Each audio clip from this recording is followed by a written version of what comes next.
Okay, so with that understanding, let's proceed with today's session. Now, in question number 1A, we are given this kind of question. It is very common for us, okay, in O level, for us to be given this kind of question. We will be given this table,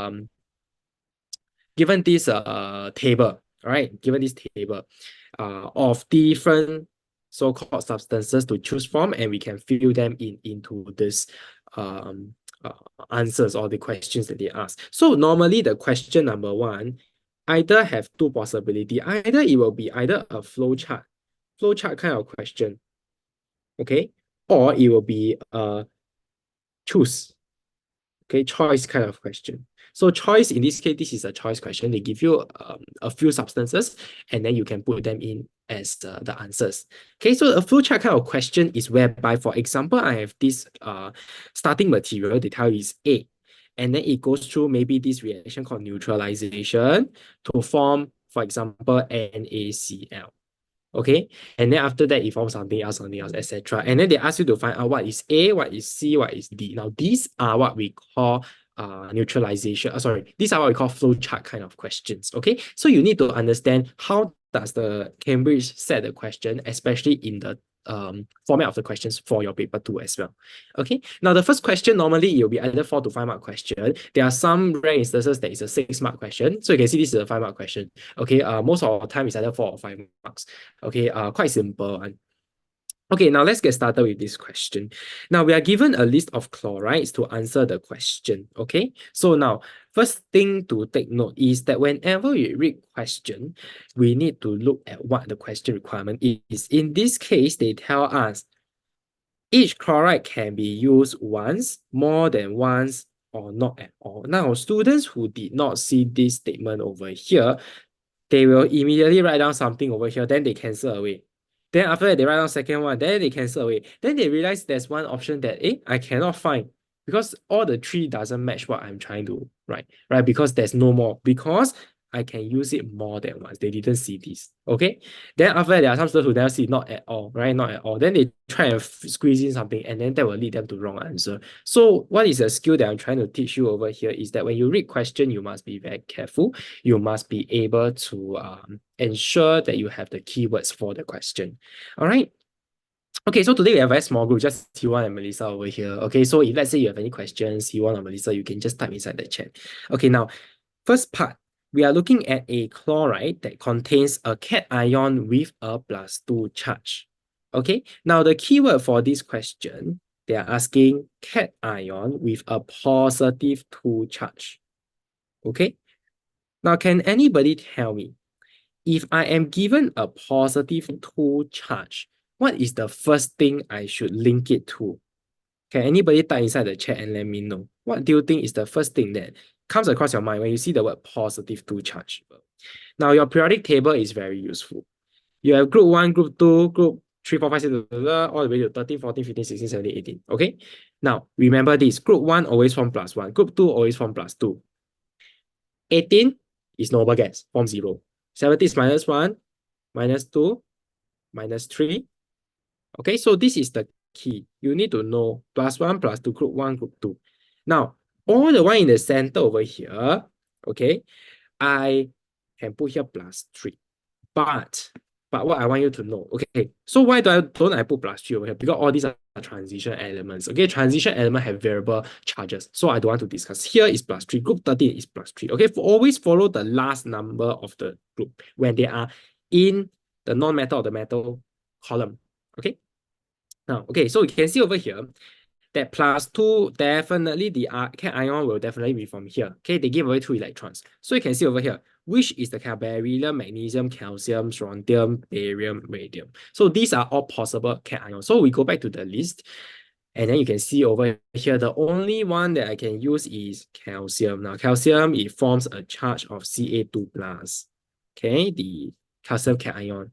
So in this case, the answer will be calcium. All right. Now, very tricky. If you never read the question carefully, you might write in just calcium, and then you will get 0. Because the keyword is which chloride. So you must tell me calcium chloride. Okay? So over here, you need to know that it is a group 2 metal or group 2 element. Can? Can I hope that this is okay for you. Now let's go to part B. Now in part B, we are reacting warm sodium hydroxide to form a gas which turns damp blue litmus paper, damp red litmus paper blue. Now, whenever I see this, whenever we see forms a gas that turns damp damp red litmus paper blue, can you tell me what is the identity of this gas? Very simple. Anybody can type inside the chat. Fantastic. Thank you, Melissa. It is ammonia. Okay, ammonia is a gas, is the only alkaline gas that we learn in our syllabus. Okay, it turns damp red litmus paper blue. So in this case, what reaction are we talking about? We are talking about an ammonium salt. Ammonium salt that is reacting with an alkali. It will form us ammonia gas. This is the key. Okay, the most important thing is that I want to know that there's ammonia gas produced. So you can see over here, okay, it will produce another substance like they will produce another compound, okay, which is normally a salt. Now, but the key is you need to identify gas that turn damp red litmus paper blue. You need to know it's ammonia gas, and you need to know hence it's an ammonium salt. So in this case, whatever option that you see on top, only got one that can, which is ammonium chloride. Okay, any other chlorides will not give you this result. Okay, only ammonium chloride, this one over here. Okay, now has a molecule, next one, C, has a molecule which only has 18 protons. Now, when you come to this kind of question, you need to be very careful at the wording. This question says it has a molecule which has only 18 protons. Now, first off, when they say the word molecule, what comes to your mind? Type inside the chat for me, Melissa and Hewon. Type into the chat. What comes to your mind when they say molecule? What exactly are we referring to? Over here, we have a list of chlorides. Some of the chlorides here are metal plus non-metal. Some of the chloride over here are non-metal plus non-metal. So what are we trying to drive at? When we say it's a molecule, can we categorize everything over here as molecules? Or can we just classify some of it as molecules? Do you get what I'm trying to tell you? Okay, they do not have any charged particle. All right. Now, when they do not have any charged particle, can you see from the list over here, aluminum chloride is a metal, non-metal, right? Chlorine is non-metal, aluminum is metal. Ammonium chloride, okay, now ammonium chloride, yesterday we have discussed, this is ionic. This is ionic. So, hence, ammonium plus, chloride minus. Calcium chloride, Ca2 plus, Cl minus. Now, hydrogen chloride. Now, remember, hydrogen chloride, this is a non-metal and a non-metal. Okay, non-metal and non-metal, this is covalent. And when it's covalent, it can only form molecule. Okay, I'm going to explain why about the acids later. Sorry, can you see my screen? I think my screen is lagging. Give me a moment. Let me just stop sharing and then I will share back the screen so that you can see. Whoops. Okay. I think my screen a bit laggy today. Okay, can you see my screen now? Can you type a 1 in the chat for me?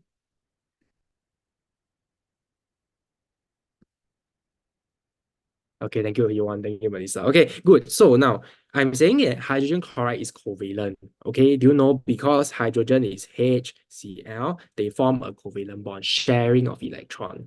Now, why do we say that HCl it forms ion? Now, HCl only forms ion when it is acid. And when HCl is an acid, it must always be in aqueous condition, which means I add water. Okay. Now, if I don't add water, cannot. So it will always remain as a molecule. So it will be a covalent molecule. Okay. So in this case, the question is asking us to identify HCl, hydrogen chloride. And the bigger clue that the question actually gives us is that it has 18 protons. Now, can you see chlorine have 6? Chlorine have 17, hydrogen have 1, HCl have 17. So when we add everything together, it's 18. Now, how do you know? You go back to your periodic table. Chlorine is in group 17. They have 17 electrons. What about hydrogen? Hydrogen is in group 1, it have 1 electron. Okay? So add together, they got 18 proton. Okay? 18 proton equal to 18 electron, right? So this is a neutral molecule. That's why 18 electron equal to 18 proton. Okay, now let's move to part D. Now, part C, any question? If no question, can you type me a 0 in the chat? If you understand, can you type 0 in the chat so that I know? Thank you. Okay, can. Now, in part D, we are looking at something that forms a white precipitate in aqueous ammonia. Now, let's look at this. What forms a white PPT in aqueous ammonia? Okay, so this one tests a little bit of your QA understanding. Can anybody tell me? Do you have any idea which one forms a white PPT in aqueous ammonia? Cl3. Okay, aluminum chloride. No, silver chloride does not form high PPT in aqueous ammonia. Now, last one, soluble in organic solvent. This one is going to be hydrogen chloride because this is the only covalent substance. HCl interacts well with organic solvents. Okay, so hence it can form this. Now, let's go on to question number A2. So now the first question, sometimes you realize that there are some part of the question which is quite tricky. There are some things that you think that both of them are the answer, right? But actually only one of it is the correct answer, but you don't know why. So at the point that you are doing the paper, not to worry, because it's only a 1 mark question. I rather you, instead of spending 5 minutes on that thing, you move on to the next part. Okay, move on to the next part of the question. All right, or the next question. Can I? Okay, now let's go on to question number A2. Now, A2 is what we call a question that requires us to apply our knowledge, right? It's not just a regurgitation question, but it is a question that requires us to apply our content and then to the question that they are asking. Now, first, we are told that this hydrogen is used as an alternative energy source as it is a clean fuel. Now, have you learned in the chapter of air and atmosphere about clean fuel? Okay, now clean fuel, what is the most important thing about clean fuel? Can anybody type to me in the chat? What is most important thing that I need to know about clean fuel? Or how do I tell what is the first telltale sign that something is a clean fuel? Okay, clean fuel, Kaiji said contain hydrogen. Contain hydrogen, no. Hydrogen is the clean fuel. Okay, hydrogen is the clean fuel itself. Now, what is a characteristic of a clean fuel? How do I know what kind of, if let's say I give you a fuel, then this one you help me to find whether it's a clean fuel or a not clean fuel. Give you a very big hint already. Now, a clean fuel, okay, now a normal fuel, normal petroleum, when I burn, what does it give me? When I burn, when I combust, under combustion of normal petroleum, normal fuel, normal fossil fuel, what are the products? Combustion reaction of hydrocarbon. Good. Okay, so I have carbon dioxide, I have water. When it's incomplete, what will I get? I will get carbon monoxide and carbon, right? So when I have all these, can you see all these are greenhouse gas emission? They are gases that are pollutants. Okay, they are toxic. Now, what about clean fuel? Now, clean fuel contains this thing that it tells us that it does not emit greenhouse gas. Or sometimes we say that it is non-toxic. So this is the criteria for us to determine whether something is a clean fuel or not. And when they ask us to explain, we must explain it like that.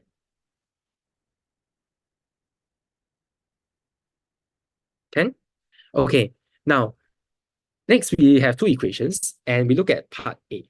Now, part A, I want you to try to write down your answer. Okay, try to write down your answer. After you're done with your answer, type 7 in the chat. Okay, Melissa also done fantastic. Okay, so this question is a very standard question that you will get in your paper too, especially for prelim or O level. They will always like to test the concept of catalyst. Now, why? Because they want you to know, or rather they want to see whether you can explain this concept of catalyst well. So first off, whenever they ask the question, always look at the command word, explain. So when they say explain, you need to use explanatory terms. You must say, what does it do? Okay, why is it like that? Why it happens this way? Okay, so how do we explain this? They are asking us in terms of collision and energy. Now, when they give you these two terms over here, that means that the question wants you to explain with reference to this concept, which is about collision theory, okay? The number of collisions and frequency of effective collisions. So when they tell you this, in your answer, you need to mention collisions. You also need to mention energy, okay? And then they say, why does catalyst increases the rate of reaction? So this question is 2 marks. Now, the mark distribution is as such. Now, first, how do we explain? The first mark goes to you explaining catalysts provide. The keyword is here, an alternative reaction pathway. Okay? And this alternative reaction pathway has a lower activation energy. Now, this is mark number 1. This one like that, you write, get 1 mark. So you explain to me that the catalyst is going to provide alternative reaction pathway of lower activation energy. So you explain to me how the catalyst work. Now, the next mark goes to you explaining in terms of collision and energy. So this one is the one that's tricky because a lot of times students lose mark. They don't know how to explain this well. Now, when there is a catalyst, when the activation energy is lower, what happens? More reactant particles. This is what you must always write. My students, you will know, I always use the 1, 2, 3 method. First, what is the factor? What does the factor do? Second, what is the impact on the molecules, the reactant particles? And third, you tell me whether is it increase or decrease the speed of reaction. Okay, always follow this format. Okay. Okay, Melissa have a question inside the chat. Can I say that the catalyst lowers the activation energy, but you don't say it provides alternative path? Answer is no, because they ask you explain why. So you must tell me, yes, it provides alternative reaction pathway, but when you explain, you need to tell me, sorry, you explain the why, which is it lowers activation energy, but you never explain the catalyst being an alternative reaction pathway, giving the reaction an alternative path so that it can lower the activation. And so you need to have this. Okay, the key term is this. We need to see this in your answer. Alternative reaction pathway.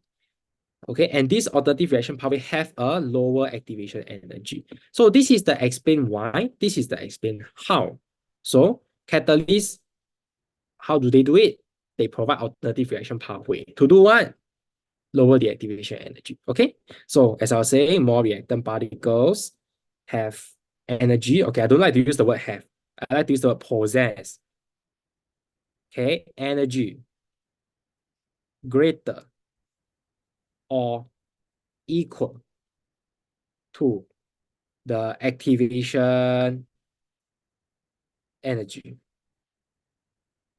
Now, when I see this term, possesses the energy greater or equals to, okay, I will tell the student, good job. You have correctly identified the reactant particles greater than or equal to. Don't just tell me equal to, or don't just tell me greater than, okay? So you must tell me greater than or equal. Why? Because you need to tell me that there are many reactant particles, and all of these reactant particles, every single one of these particles have different energy. Now we discussed, right? Molecules always move in constant random motion. So when that happens, every single particle has a different energy level, and I need you to be aware of that. Okay? So more reactant particles possess energy greater than or equals to activation energy, which means what? My student, this will be number 1, number 2, and what is my number 3? It will lead to higher frequency of effective collision.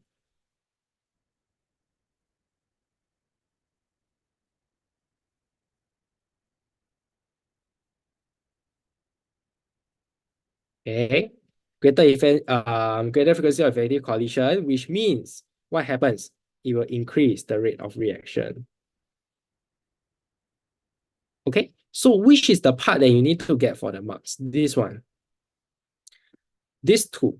These two parts will give you 1 mark. And this one will give you 1 mark. So 1 mark for you to tell me how does the catalyst work, why does the catalyst work. The second mark to tell me the energy as well as the collision.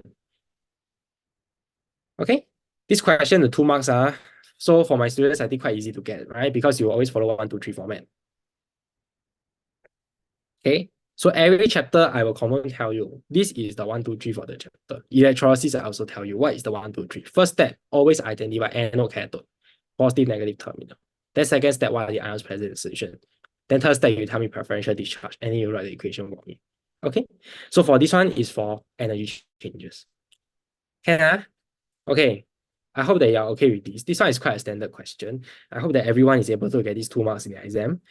Okay, now this one is the tricky part. This question, how do you explain? Give 2 reasons as to why catalyst reduces cost in the long run. Now, this question, okay, wants you to identify this. It wants you to link back or explain to us why does it reduce cost in the long run. So this is what the question say. It is expensive to buy, but reduce cost in the long run. Now, we must always tell ourselves that catalysts is a one-time investment. I buy one time, I can use forever. Okay, not say really forever, but I can use for a very, very long period of time. Okay, so now how does a catalyst help to reduce the cost? First, can you tell me, at the start of the reaction, the catalyst is there. For catalysts, yes, they will remain chemically unchanged, which means that at the start of the chemical reaction, it will be there. It will just help to lower. Its only job, remember, catalyst's only job is to lower the activation energy. That's all. Okay. So first reason, catalysts remain chemically unchanged. Now the key chemistry term over here is it remains chemically unchanged. This is the key chemistry term. It remains chemically unchanged, okay, at the end of the reaction. Okay, and hence can be reused. This is the first mark. Okay. Now, second one, most of our students manage to get this. Second one, they don't manage to get. But this one you need to think, okay? This one I need to think. Normally, we will just write this. One reason why catalysts reduce cost because they remain chemically unchanged. Now, but you realize something. For me to have a reaction to take place, okay, they always have a certain activation energy. Now, can you know that when activation energy reduce, the amount of energy that I use to operate the system to start the reaction also reduce, right? Also drop. So hence, you must explain that since catalyst lower EA, lowers the activation energy, okay, the reaction consumes less energy. And hence, it lowers costs. So can you see that? Every part of the explanation, when they say explain, you need to always link back to what they are trying to ask. Why does it reduce costs? You must always bring back. Now, if let's say you just write the first point like that, remain unchanged at the end of the reaction, now no mark. But you need to have the idea that it can be reused. That's why I don't need to buy a new one, which answers the reduces cost portion. Okay, second one, similarly, less energy is not sufficient. You need to say less cost because you don't need so much energy to operate the system. Can? Yeah. Any question? Okay, no question. I will move on to the next one. Okay, now part B, I'm gonna leave you to do it yourself. Okay, this part of the question, I think it's quite self-explanatory. You go back and try. Why does it have a benefit to human health? stage 2, right? Am I right? Stage 2 of the reaction, the forward reaction in stage 2 have a benefit to human health. Use the equation to explain the benefit. Okay, I'm going to let you try this on your own, okay, at your own time. Now I'm going to tell you that this question, okay, you need to look at the equation carefully. Now, why is it that they say there's a benefit to human health? Okay, all right. Now, I want you to try out, okay, part C also never mind. Part C you do by yourself, okay, quite simple. Okay, so part D is the one that I want to talk about. Explain with the aid of a chemical equation. Why is hydrogen a clean fuel? Okay, so that's why I was asking you about, do you understand what is the term clean fuel in the earlier stage? Because if you know this, then you can do this part. If you don't know, you cannot do, right? Okay, so let's look at this. Now, explain with the aid of a chemical equation why the hydrogen is considered a clean fuel. Now, when they say a clean fuel, you need to understand there is no emission, okay? The emission is non-toxic. So you can see, how does hydrogen work? Remember hydrogen, how does it fuel? Now, whenever you see a term fuel, you always think about combustion. So hydrogen will undergo combustion with oxygen. Can you see that? It will form what? It will form water, H2O. So when we balance out, the equation looks like this. This chemical equation gives you 1 mark. Now, second mark, explain. In this reaction, okay, water is produced.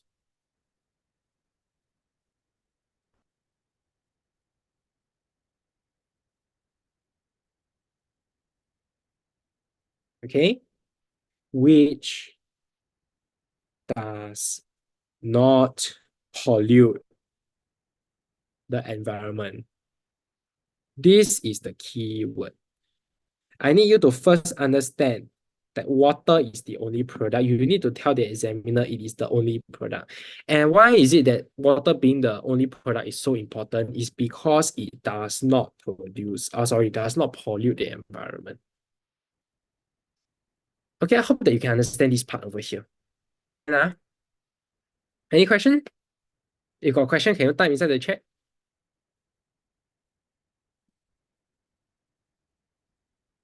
No question. Okay, now let's move on. We go slightly faster. Okay, let's look at this question. Look at part E. Okay, try part E now. Part E, try your formula. Try to use your formulas. Since the question say that the enthalpy change when 1 kg of hydrogen is burned, definitely your unit will not be in mole, it will be in kg. Okay, so the unit over here is correct. You can just replace the units. Okay, I hope that you managed to get this. Hiwon, you managed to get this answer? Okay, good. Okay, let's go. So now, once you get this, the most important thing for you to take note is the units. If the question want it in some unit, you must always replace with the unit, okay? And the learning point for this is always convert to grams, okay? Always convert to grams, Okay, now let's move on. Okay, so this is the complicated question. This is the one, okay, that many students cannot do because it is a flowchart question. Okay, so let's try out question number 3, okay? We're going to go step by step. At any point, if you find that it's confusing, let me know. Okay, so first, the question says, iron is extracted from natural sources through a variety of methods. So we are trying to get out iodine. Iodine is the main product, right? So the flow chart summarizes one such method. Now the first reaction, we have sodium iodide and silver nitrate added together. In the first process, it will give us sodium nitrate. All right, so in the first process, they give us sodium nitrate. Now, in the first process, they will also give us silver iodide. So can you tell me first off, this sodium iodide and silver nitrate, in this process, number one, clearly it can be, you know that it is a reaction, right? Definitely, because it is an ionic exchange, right? Displacement reaction. Silver will take over iodine, sodium will take over nitrate, right? So this is how the reaction works. Then in the second reaction, in the process number 2, I have iron put in. Now, iron and silver iodide, they react and they produce product A. Now, also produces iron iodide. All right, next. This iron iodide undergoes another reaction with chlorine and it produces product B with iodine as the last product. Okay, now, so can everybody try this? In process number one, it reacts. Can you write the ionic equation for this reaction? Ionic equation? Okay, try this. Try to write the ionic equation.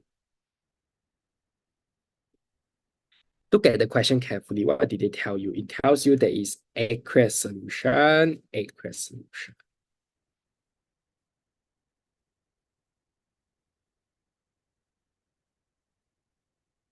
Okay, yeah.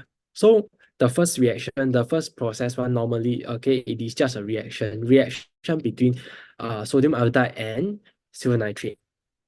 Later I'll tell you what kind of reaction is it. Okay, I hope that you can see from the equation that you write. Okay, once you're done with this equation, type a 3 in the chat. Okay, so I want you to try now. Okay, I want you to try now.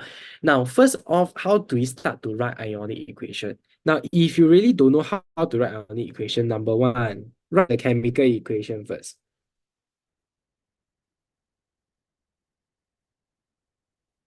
Step number one, okay, write chemical equation first. Okay, try to write. Sodium iodide reacts with aqueous silver nitrate. What does it form? The products the question already gives to you, right? It forms you sodium nitrate and silver iodide. Sodium nitrate, NaNO3, as well as silver iodide.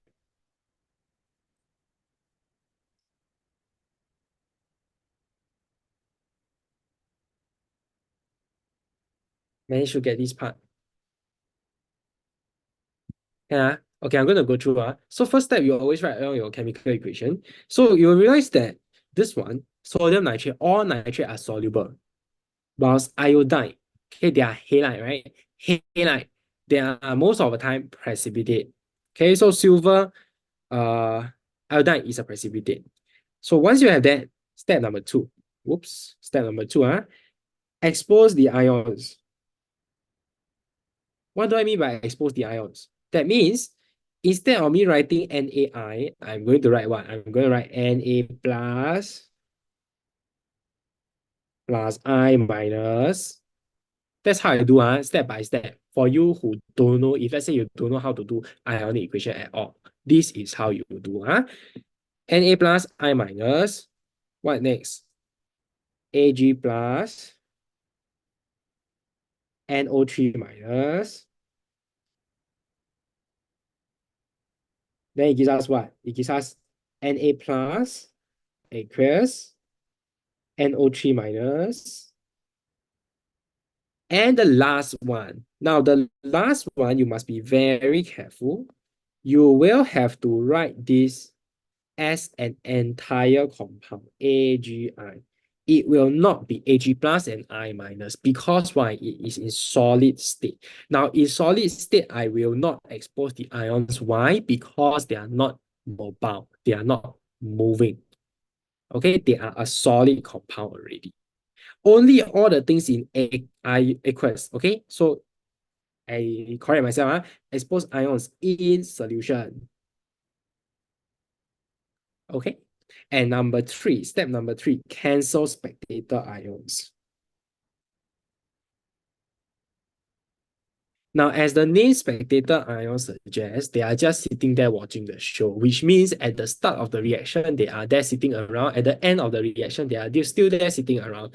So you can see this arrow. Arrow tells us this is the start, this is the end, right?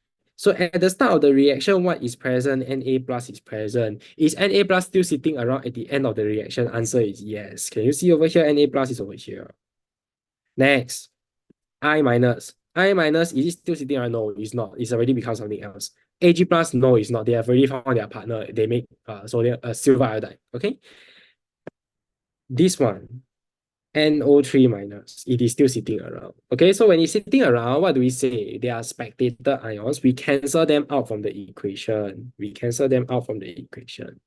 And what do you realize? Okay, I'm going to rewrite this whole equation over here. What is left? This is left.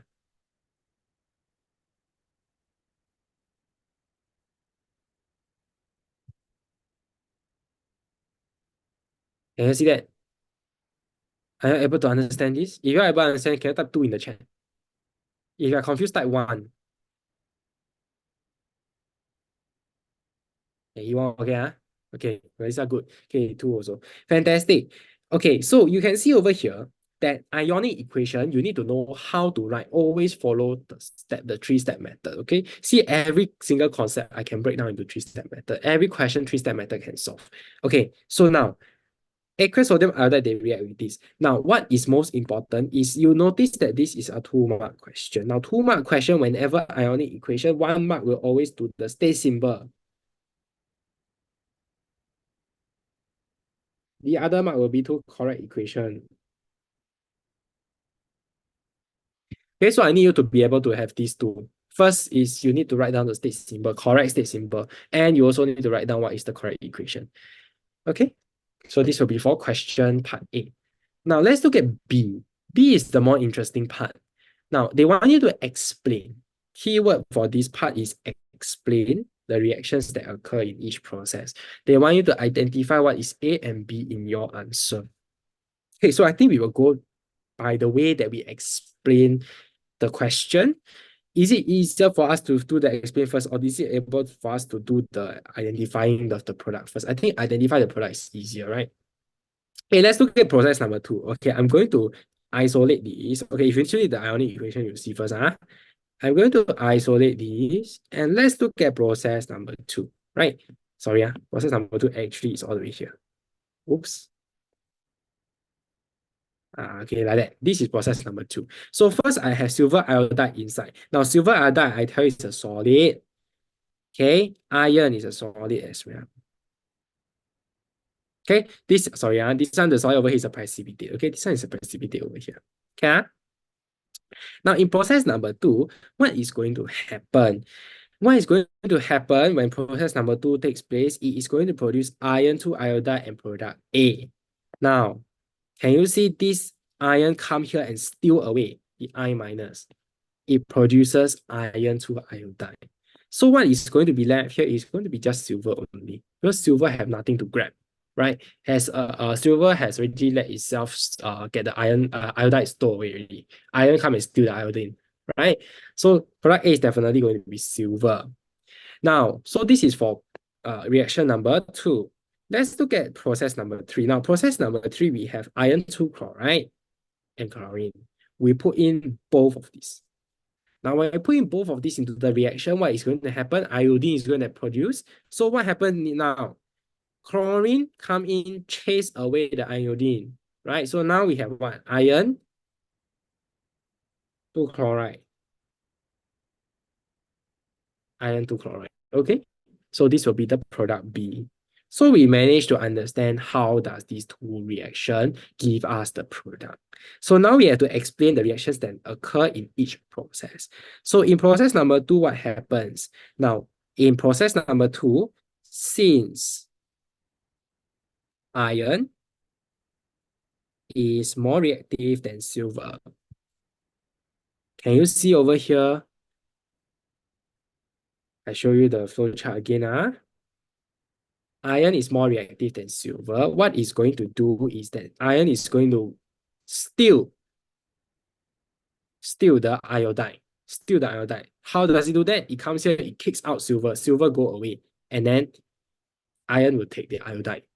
Right? So what happens? Okay.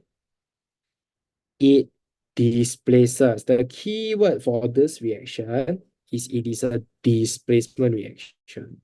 It displaces silver from silver iodide to form iron 3 2 chloride. Sorry, not chloride, iodide. Iodide first, right? Iodide as well as silver. So now they say thus, therefore, product A is silver.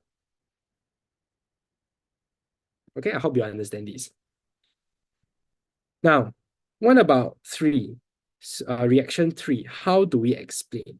So this one is also a very classic case of a displacement reaction. This is a displacement of halide. On top, this is a displacement of metals. I'm going to unhighlight this so that you can see. Now, this one over here, remember, is a displacement of metals. That means what? More reactive metal will displace the less reactive metal outside. What about this one? This is a displacement of halide, which means the more reactive halogen will displace the less reactive halide ion from its solution. Okay, I say again, the more reactive halogen will displace the less reactive halide from the solution, and the less reactive halide will form back its original, whatever that it was. Okay. So how do we explain this? First, you must tell me, since chlorine is more reactive,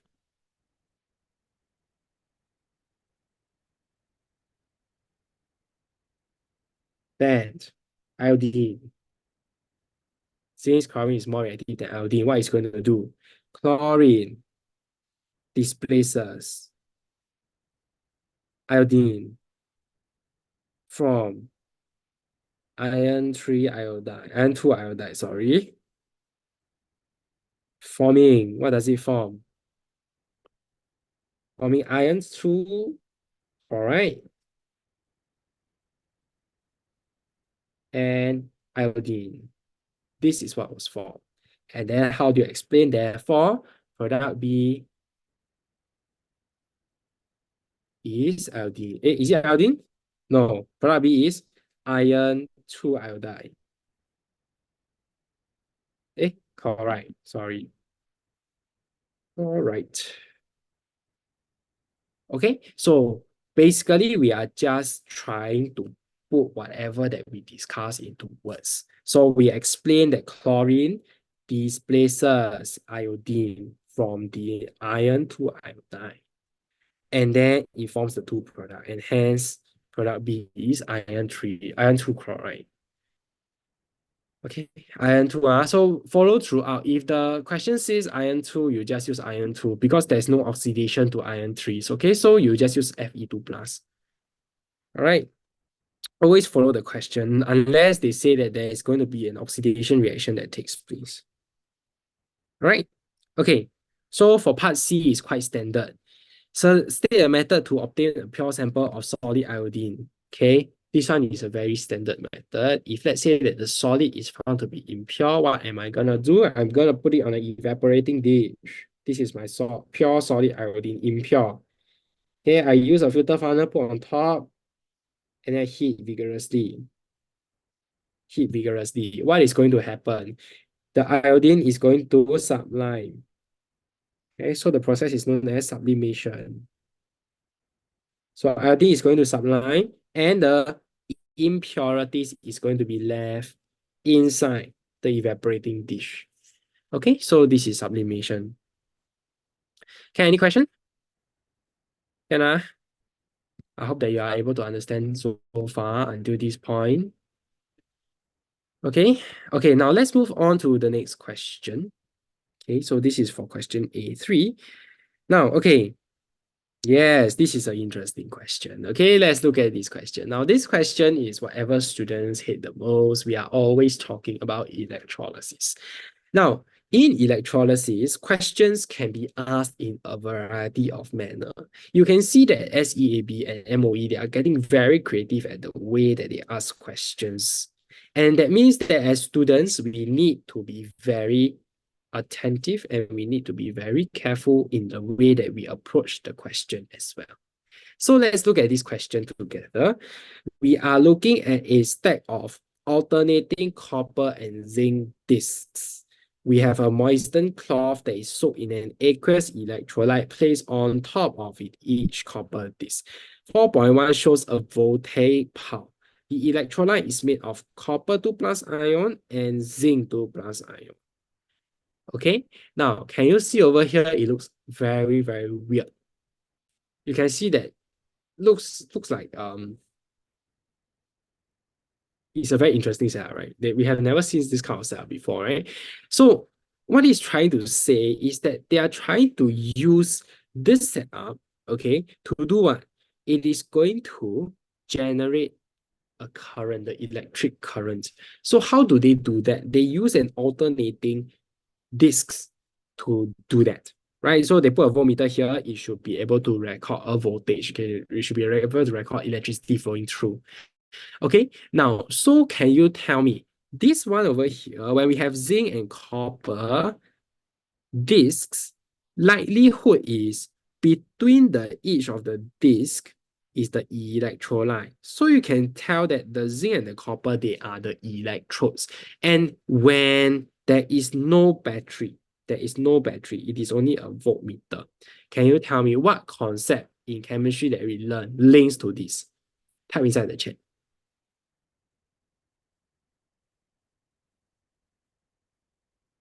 Do you have any idea what concept? Yes, okay. Thank you, Melissa. Simple cell. Okay, so this question is actually a simple cell question in disguise. It wants you to be uh, alert so that you can read the question, tell what they are trying to ask you. Okay, now let's look at this. Can you write down metal at the cathode, metal at the anode, positive or negative electrode? Try this. So which one is correct? Okay, which one of you are correct? Now, whenever we look at simple cell question, one thing doesn't change. Electron will flow from anode to cathode. Electron flow. How do you remember A, B, C, right? A come before C. So electron always go from A to C. Okay, it go from A to C. Okay, so in this case, the more reactive metal will be the anode. Remember, whenever we look at simple cell, the more reactive metal will be the anode because it loses electron more easily, right? So in this case, zinc will be the anode, whilst copper will be the cathode. Okay, now can you tell me which one is positive, which one is negative? Now, look at this. Zinc, the direction of electron flow, the electrons start from here because zinc is going to get oxidized. This is the anode. I remember, zinc is the anode, copper is the cathode. Zinc is the anode, copper is the cathode. Zinc is the anode, copper is the cathode. Zinc is the anode, copper is the cathode. Can you see this over here? Electron all build up over here. Zinc is going to undergo oxidation. It's all going to be here. Okay, so Marissa forgot it should be positive, comma, negative. Okay, so how do you make sure that you don't forget? Is by this. Remember, anode have all the electron there because zinc becomes zinc 2 plus. It throw away all its electron. Now, can you see electron don't want to go to there? Why? Because there's no incentive for the electron to move there. So how do we do that? We go and put a very negative terminal here. We go and put a very positive terminal here because there's so many electrons. So what happened? Over here, it becomes super negative. Super negative means what? The electron will start to get repelled. So the electron will get repelled. It will go through the wire. Then it will go be attracted by the opposite side. So that's how the electron travel through the wire. Okay, go to the other side. And that's how a current is created because the electron travel through the wire, right? So you can see positive side because you want to pull the electron over, negative side because you want to push the electron over. Can? Okay, so cathode is going to be positive terminal. Anode is going to be negative terminal. Okay, finish. Next. When a current is drawn for some time, changes takes place for the metal disc. Describe and explain. So this question, demands are higher. They are asking you to describe and explain how the mass of copper and zinc disc will change. So how do we explain this kind of question? Can you see over here in this moistened cloth? Now the moistened cloth is the electrolyte. Okay, the moistened cloth is the electrolyte. Now, can you see? Imagine, okay, I'm going to zoom in very, very big. Very, very big. So I have the zinc over here. I have copper over here. Now, zinc is going to be what? Zinc is going to be the, wait, I draw this first. Zinc is going to be a positive terminal.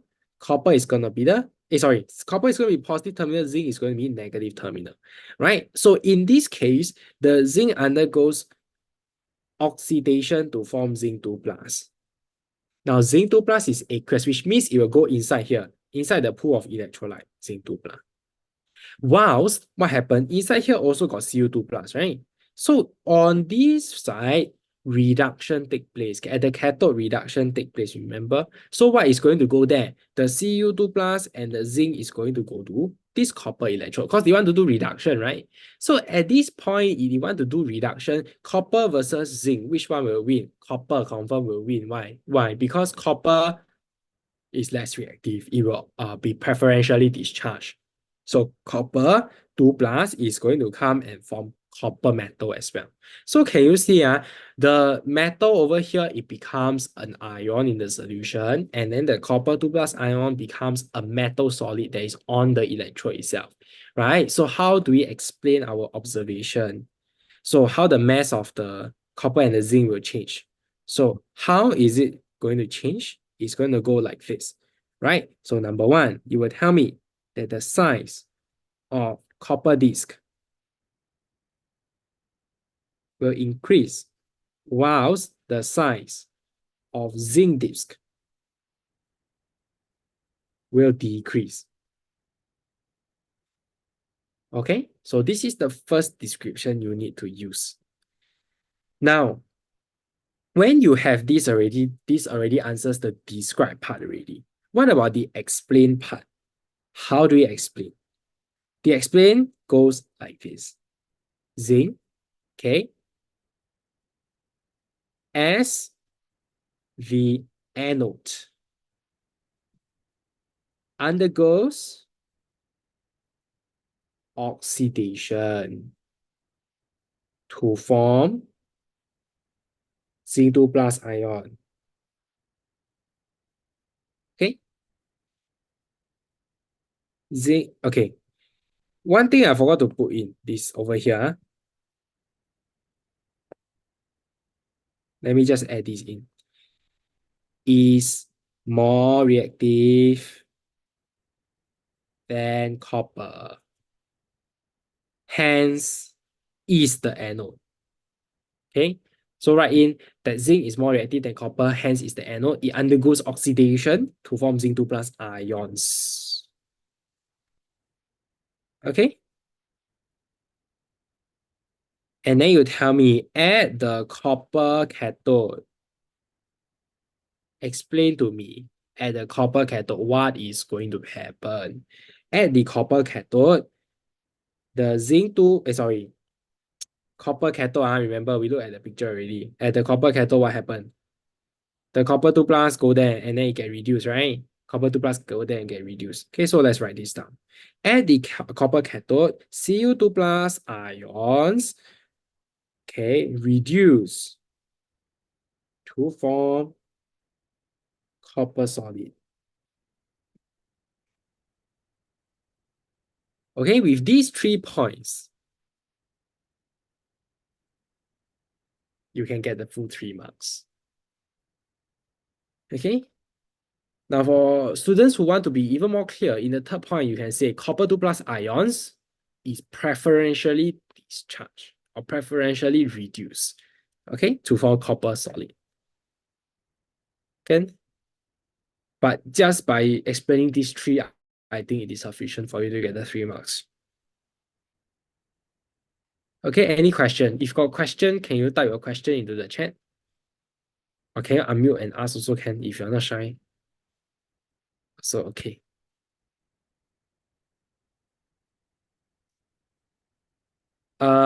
Melissa, your question need to say copper is less reactive. When you say that zinc is more reactive, it is understood that copper is less reactive. Okay, but of course, there's no harm in you explaining at the cathode, which is made of copper, since it is less reactive than zinc, also can, but they just waste a bit of time now. Huh? So when you say zinc is more reactive than copper, it already addresses that point, whereby copper is less reactive. All right, okay, I think okay, he won't okay. Okay, good. Okay, now let's move on. Okay, now this is the part that students know what it's talking about, but they don't know how to explain. So first part, they ask you describe how a current is produced, because there is a simultaneous oxidation and reduction reaction that takes place at the 2 different electrodes with different reactivities. That is the reason why there is a current that was produced. Then after that, they will ask you, why is it that if I were to use two different metals, there will be a higher amount of electricity produced? Why is it that if I use silver in this case, right, will be more? So how do we explain? Always link back to the concept of difference in reactivity.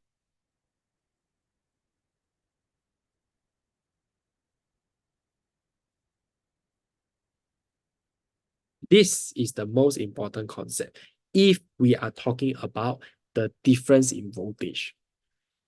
The difference in the electrical current is always attributed to the difference in reactivity. If I have metals that are very closely reactive, so this metal maybe is quite reactive, this metal slightly less reactive. The amount of distance between them, can you see? The amount of electrical distance between them is very little, so they can only travel a little bit. Whereas if you have a super reactive metal and a very unreactive metal, can you see the electrical distance is very far? So which means that they produce a very large voltage. Okay, it produces a very large voltage. All right. So what is the most important point over here? As silver, okay, and maybe I write just write silver, as silver is less reactive than copper, always linked to greater difference in reactivity. There is a greater difference in reactivity between silver and zinc compared to copper and zinc. Okay? So the most important part is you need to tell me that there is a greater difference in reactivity. So with that, you are able to get the marks. Okay, 1 mark question. But students most of the time, they don't get the mark. Because why? They don't know how to explain. Okay? If you just tell me that it is higher or lower than the reactivity series, just this itself, no mark. Okay? You need to be able to complete with this. Greater difference in reactivity. Can? Okay? Must bring in the concept of difference between copper and silver as well. Okay, now let's look at part D. Now, part D is the very interesting part as well. So I realized that this question, you realize that it's very interesting because it tells, or it gives you a glimpse into how electrolysis question can be asked, not just using a typical electrolytic cell. It can use it, electrochem questions can use a very different variety of methods to ask you or to test you a certain concept. Okay? Now look at part D. Electrolysis of concentrated hydrochloric acid was conducted using platinum electrodes shown. I hope that you managed to copy part C. Now, when we approach part D, so how are we going to look at the question? The first thing you need to know is that this is a concentrated solution. That means what? Whenever I see the word concentrated, I circle. When I circle, I tell myself that since it is a concentrated solution, later I might need to use the concentration principle. When there is a higher concentration, the halide ion will get discharged in place of the hydroxide ion. Right? Remember this, Now, it is conducted using platinum electrodes. Now, remember, platinum electrodes, is it an inert or reactive electrode? Platinum electrode, is it inert or reactive? Anybody have any idea?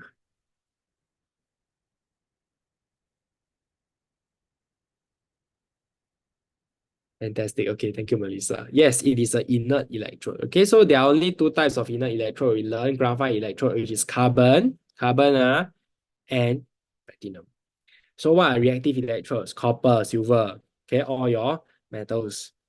Okay, so this is an inert electrode, which means it will not react with the reaction. Okay, it will just be there to facilitate the movement of ions. Okay, so with this understanding, let's look at the picture. Now, the picture also looks like a very, very different from what we actually normally see for electrolysis. We are not given a polarity of the battery, but we are given positive and negative electrode. So in this case, when I see the word positive, I put positive over there. When I see the word negative, I will put negative over there. And this, you must know, is electrolysis. That means over here, it is a battery. Okay, it has a power supply. That means it is not because there's a difference in reactivity, that's why the electrons are flowing. It's not. It is because power is being supplied, electrical energy is being supplied. So my brain will tune into that channel. That channel where I tell myself, when there is a positive electrode, when there's a negative electrode, I remember how to write down whether which one is the anode or cathode. My positive electron go towards the negative electrode. So positive ion is called cations. So hence cathode.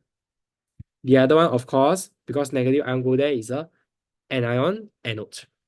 Okay, so I put down the A and C first. So you remember always our electrolysis question, step number 1 is to write down your anode cathode, label the positive and negative terminal.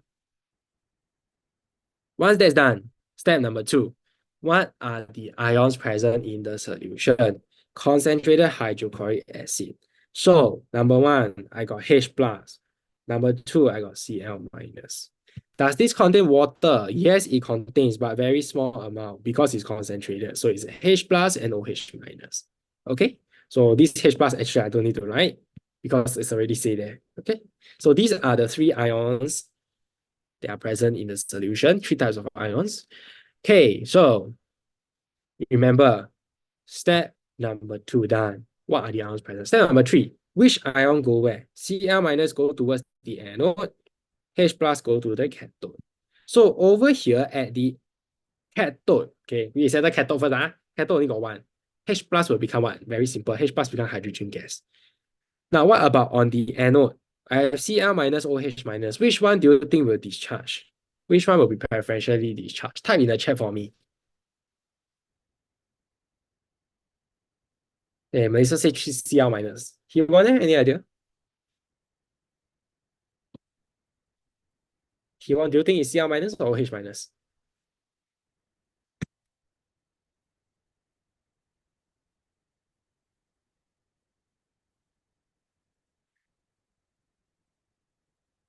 Okay, he also says Cl minus. Fantastic. Okay, so this is a concentrated solution. That's why Cl minus will get discharged. Okay, so concentration effect, your halide ions will get discharged.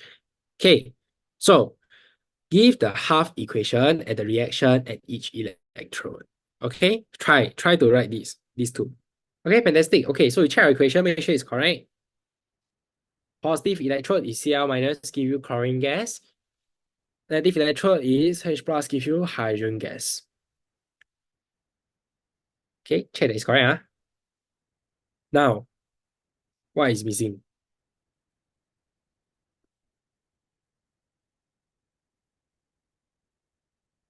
What is missing in my answer? Does anybody know?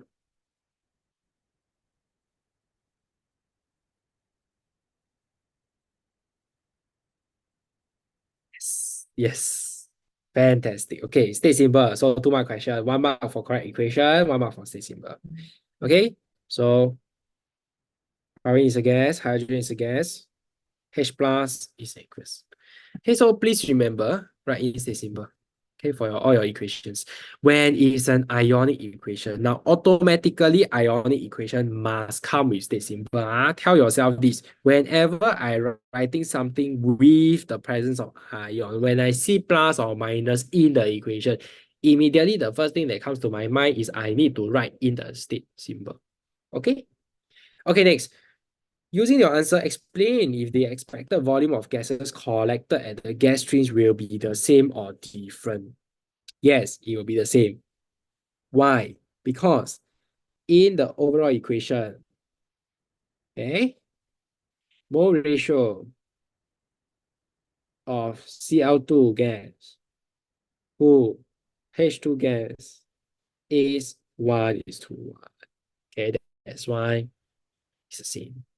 Okay, if it's a 2 mark question, yes, Hewon, you are extremely right. Okay, you will say that the number of moles of electrons, okay, in the equations are the same, right? So you just tell them in the overall equation. If they never ask you to write, no need to write the equation. Okay, if they ask you to write, then you write. Okay. Okay. Now then look at part 3. In the actual experiment, the volume of gas collected in the gas stream was less. Okay, so in this case, actually, Melissa, now you're looking at something that actually happened.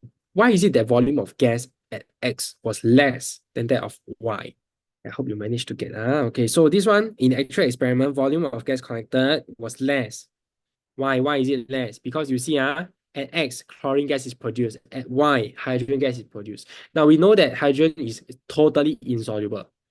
But in chlorine case, chlorine is slightly soluble. That means some of the chlorine, when it gets dissolved out, they might some that dissolve back inside the electrolyte, right? So that's the reason why. Okay, some of the chlorine gas, okay, might have dissolved in the electrolyte.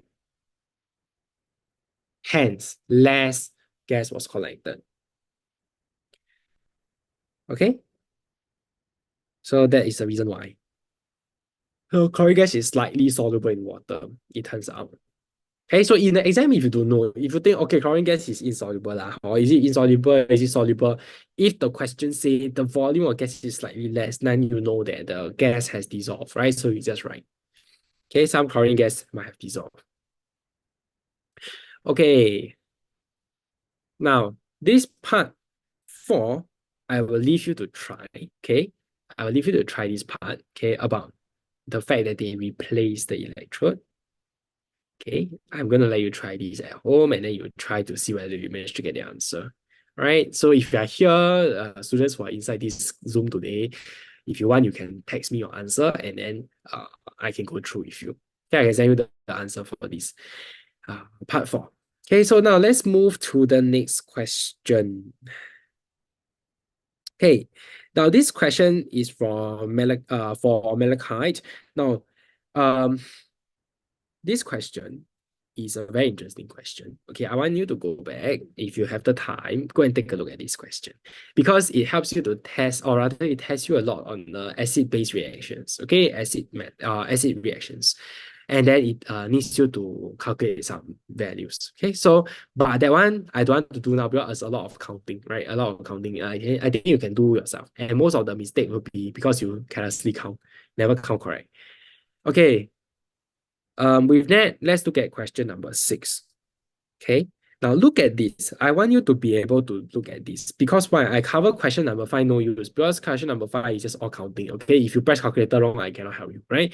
But question number 6, I can help you. Why? Because question number 6 is on the interpretation of graph. It is on data interpretation. So if you are not able to see a certain thing in a graph, I think it is very difficult for us as students when we are in exam to be able to understand what the question is trying to ask. And with that, I think that's where problem comes because when students are unable to identify what the question is asking for, or they are unable to see the link between the graph and the question, that is where the problem lies. So I want you to try now question number 6 together with me. Now, in question 6, we are told that a student conducts 2 experiments with solid sodium hydroxide and dilute sulfuric acid. Now, it tells you that they are using a data logger with a temperature sensor, which means we are measuring temperature. Okay? For 2 minutes of each experiment. Her results of experiment are shown in figure 6.1. Now, whenever we look at this kind of question, we will look carefully at what are the reactants. Solid sodium hydroxide, dilute sulfuric acid. So this is an acid and base reaction, acid-base reaction. So in our head, when we manage to find out what is the concept that the question is asking, it helps us to identify what kind of explanatory words do we need to use in our answer. When it's acid-base reaction, we always think to the concept that is neutralization, right? One is pH more than 7, one is pH less than 7, right? So this is how we need to think. Okay, let's look at the result. Experiment number one, temperature rise. Experiment number two, temperature also rise. Okay, so this is the experiment results when she used a temperature probe. So can you tell me, first part, can you tell me, is it exo or endo? Can you type inside the chat? Do you think it's an endothermic reaction or exothermic reaction?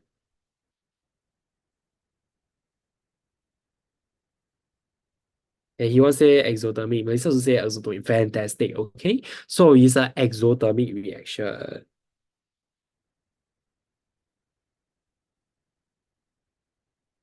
Okay, so in this question, state and explain is only worth 1 mark. Very stingy, but okay, this is a very simple question. So you can just say that since there is an increase in temperature, okay, is recorded. Increase in temperature is recorded. Right? Now, in part B, we are looking at experiment number one.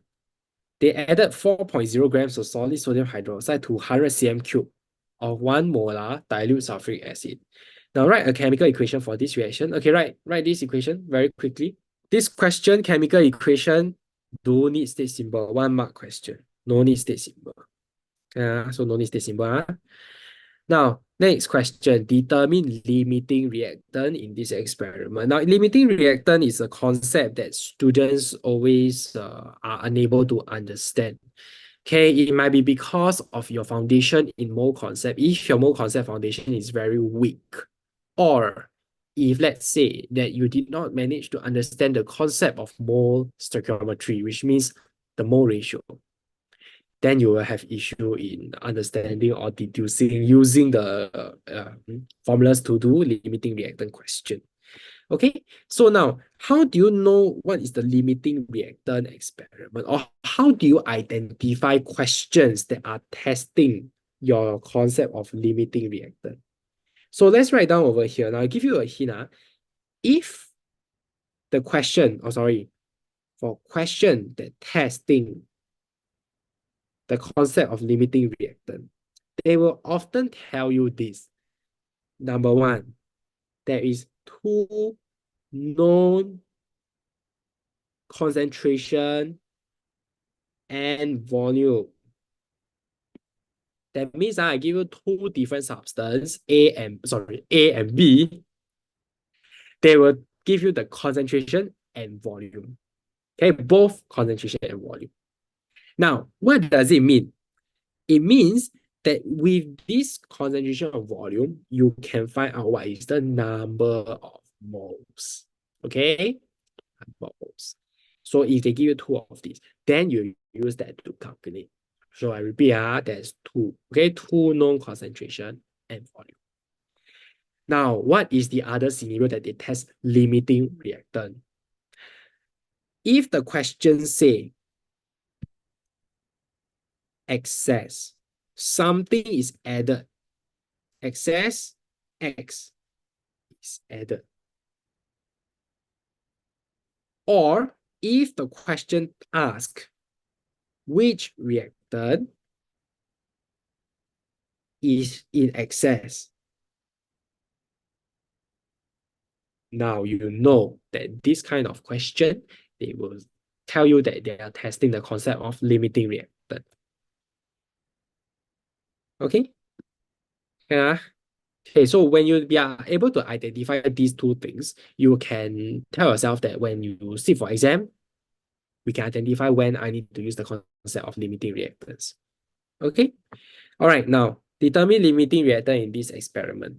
Okay, some school they teach as limiting reagent, limiting reactant, same thing. Okay, so how do we determine? So in this case, is this question number one or number two? Can you type in the chat for me? Is this question categorized as category number one or number two?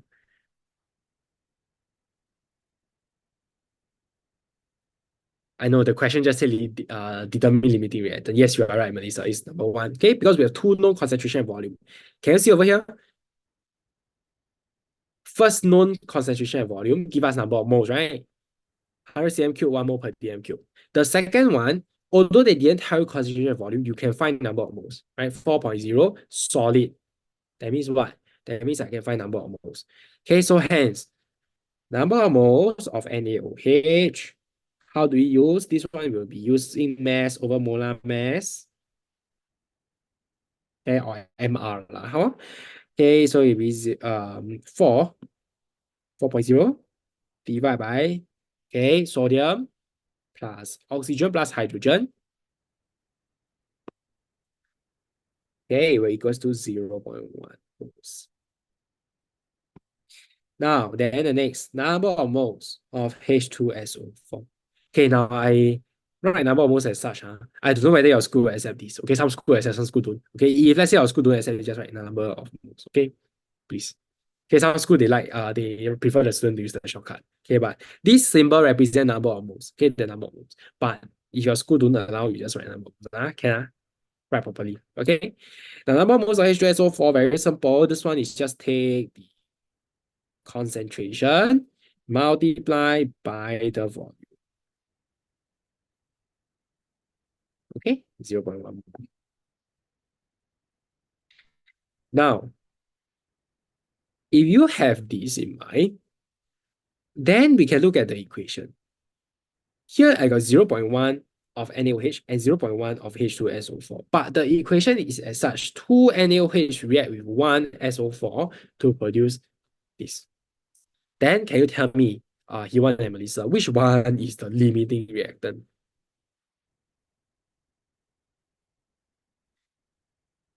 NaOH or H2SO4? From here, can you see?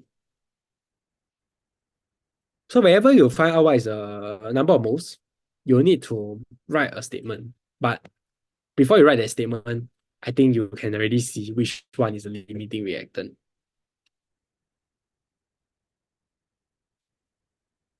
Any idea? I'm still confused. Confused, can you type a 2 in the chat? So I know you are confused.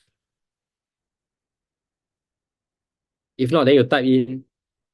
Cannot see. Cannot see my screen or can you see my screen? Can see my screen. Okay, cannot see which one is the limiting reactant, right? Okay, I explain. So now, can you see from the chemical equation? Now, 2 moles of NaOH reacts with 1 mole of H2SO4 to form 1 mole of this and 2 mole of this. With this number of moles, I can sub in the value. Okay, I can sub in the value. Now, how? So can I write a statement over here? 0. Okay, before that, I write whatever that I see in the chemical equation. Okay, chemical equation 2 moles of NaOH require 1 mole of H2SO4 for complete reaction. This one, do you get me? If you get me, can you type a 9 in the chat? This one, do you get me? This statement, I just take whatever that's on top, I put down. Okay, fantastic. So, if I use this concept, I will take this value and substitute inside 0.1 moles of NaOH require. Can you see over here? This is a 2:1 ratio. So this one I must halve it also, right? 0.05 mole of H2SO4 for complete reaction. Now, can you already see which one is in excess? Can you tell me which is the reagent in excess now? Based on this statement, which reactant is in the excess? Can you see already?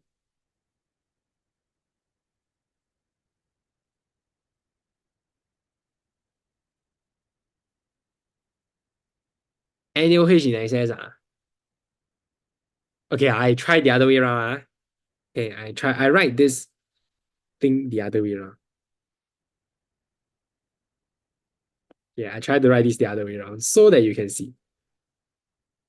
Yeah. Hewan, do you get me already or are you still confused? Let me move this over first. Okay, I'm going to try to invert the way that the equation or it's written, okay? Give me a moment. Let me move this over. Okay, I throw this 0.1 moles away first. Okay, I throw this on top first. Okay, now look at this statement. Okay, Melissa, follow me carefully. I got 2 moles of NaOH. I got 1 mole of H2SO4. This combination of 2 and 1 will allow me to form the products. Can you see over here? So I rewrite this thing over here into a statement over here, okay? So follow me. 1 mole of H2SO4 needs 2 moles of NaOH here for complete reaction. So, can you see something? The NaOH and the H2SO4 is over here. Okay, now H2SO4 in terms of concentration, I don't care. I don't care what is the concentration. I only care about the number of moles. So can you see over here, H2SO4, 1 mole. So I got 0.1 moles. So I put down over here 0.1 moles of H2SO4. Melissa, can you tell me how many moles of NaOH does it require for complete reaction? Type inside the chat to me. Yes. Fantastic. So 0.2. Now, can you see over here now? Where is the problem? The problem is here. Because I need 0.2, right? I only have 0.1. I don't have 0.2. So which one do you think is the limiting reactant?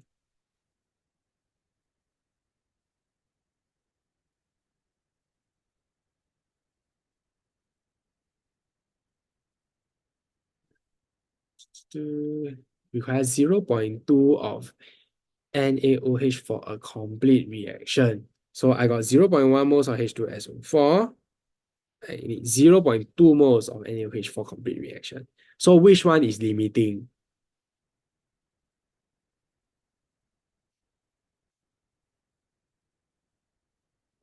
He-won, do you know? I think Melissa a bit confused. Okay, Melissa, you are right.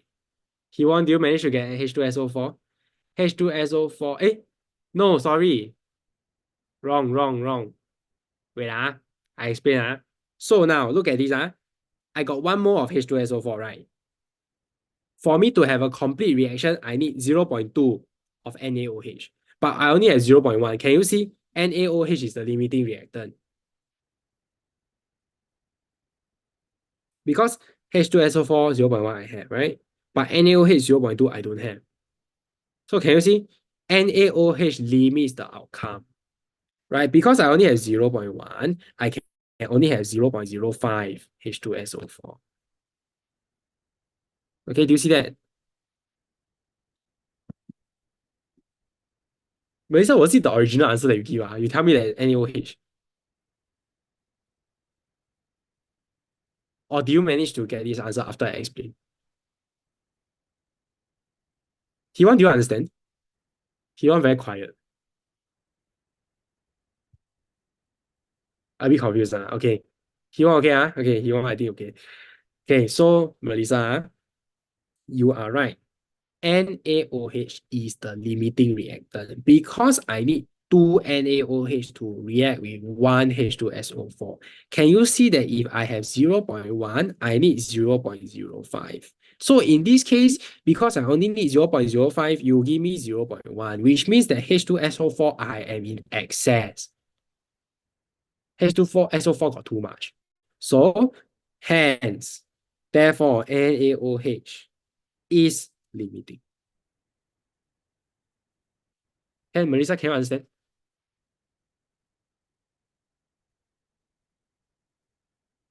Are you okay? Yeah, okay, good. Okay, fantastic. Now, with this understanding, I managed to cover what is limiting reactant. Let's go on to part C. Now, part C is asking about telling us the fact that they are conducted using the same quantity of reactants. Okay, same quantity of the reactants. Based on information of the figure, explain how I can deduce that if they are using the same quantity of reactants.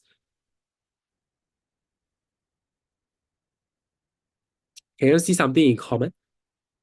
The same quantity, because can you see over here? The temperature rise from 27 to 31.8. So 27 to 31.8, this is 31.8. This 27 is the same as 27.2, sorry, 27.2 all the way up to 32. Can you see the temperature rise is the same? For this, okay, I'm going to draw for this reaction versus this reaction. Can you go and measure the temperature rise? Okay, I draw in highlighter. Hope that you can see. The temperature rise is the same. Okay, temperature rise is the same. Okay, so this is how we explain. Okay, so both experiment have the same temperature rise. Okay, or you can say same temperature change. Okay, of 4.8 Celsius. Okay, so if let's say you want to say the word temperature change, then you need to put me a positive sign here. If you just tell me there is a temperature rise, you don't need to put a positive because the rise indicates there is an increase in temperature. So the positive 4.8, the positive sign indicates that there is an increase in temperature. Okay? Okay. Okay. So this is for part one. Now, part two, I'm going to let you do by yourself. Actually, the rest of the question I will let you do by yourself because the part two, right? Okay, I want you to be able to do it independently. Why? Because for part two, I want you to see how you can describe. I want to see your explanation, how you can describe the changes of the curvature of the graph. Okay, the words they use are very important for that part. Okay, so I want you to do part two now. Then the rest of the question, which is just essentially part D, okay, I'll give you the answer. Okay, try and write an explanation for part two. Describe the difference in the shape of the graph and suggest a reason. So this question got two parts. Number one is describe the difference. Number two, suggest one reason. I hope that by now you are able to get the first one, which is describe. Okay, describe. How do you describe? You tell me, when I look at the graph, okay, when I look at the graph, you can clearly see that the graph in experiment number one is going to be much steeper than the graph that is in experiment number two.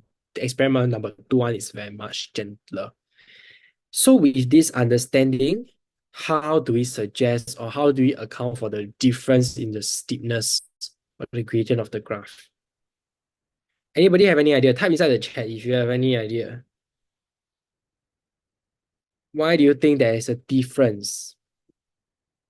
This is a temperature versus time graph. What is the steepness or what is the gradient of the graph trying to tell you? Okay, that's my first question. Okay, answer that question first. This is a temperature time graph. What is the gradient telling us? Type inside the chat. Hiwan and Melissa. Okay, good. So yes, both of you are right. Okay, they are talking about speed of reaction. So you can see the steeper graph means the reaction happened faster because the rise in temperature was much faster. While the other one, it took a longer time to reach the highest point in temperature. So when we are now able to identify that it is a speed of reaction question, we can suggest a reason. And this reason will come from the 5 factors influencing speed of reaction. Remember what are the 5 factors? Count for you. First one, pressure. Pressure for gases. Temperature. When there's a higher temperature, there will be faster reaction. Okay. Third one is concentration. When concentration increase, particles are more close together. There's a higher concentration, more frequency of collisions, and hence speed of reaction increase. Okay. Next one, what about it? So I got pressure, I got temperature, I got concentration. What else? What am I missing out? Okay, particle size, surface area. So if a surface area is larger, then what happens? If a surface area is larger, then there'll be more surface area for reactant particles to react with each other, right? Okay. So there will be the fourth factor. So in this case, what kind of factors are that we are trying to use? We are actually going to use surface area. Okay, suggest why. Okay, they are telling us in the question that we use what? That we use solid sodium hydroxide. So we can probably suggest that in the first one, I'm using a small uh, particles. Whilst the second one, I'm using a large particle. Okay, I'm using a large block, right? The other one, I use a small particle. That means what? That means this one, I have a very big surface area. Whilst this one, I have a very small surface area. So hence, because I'm using a big block, big block definitely going to have small surface area compared to if I just use powder. Powder have a very, very big surface area, right? Small blocks. Okay, so maybe you can suggest that in experiment number 1, we are using powdered sodium hydroxide. In experiment number 1, using powdered solid NaOH. Then in experiment number 2, using what?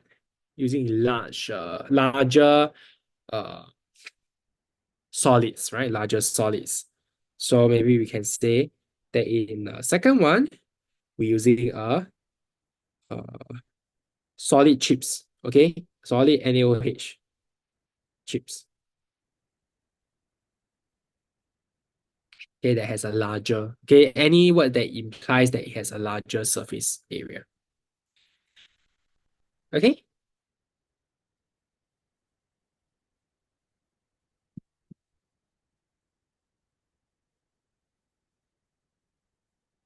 Hannah, any question? If no question, can you give me a thumbs up?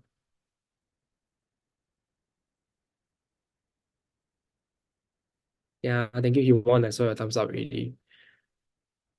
Melissa, okay? Or confused? Or typing your question? Why cannot say higher concentration? Why? Because in the question,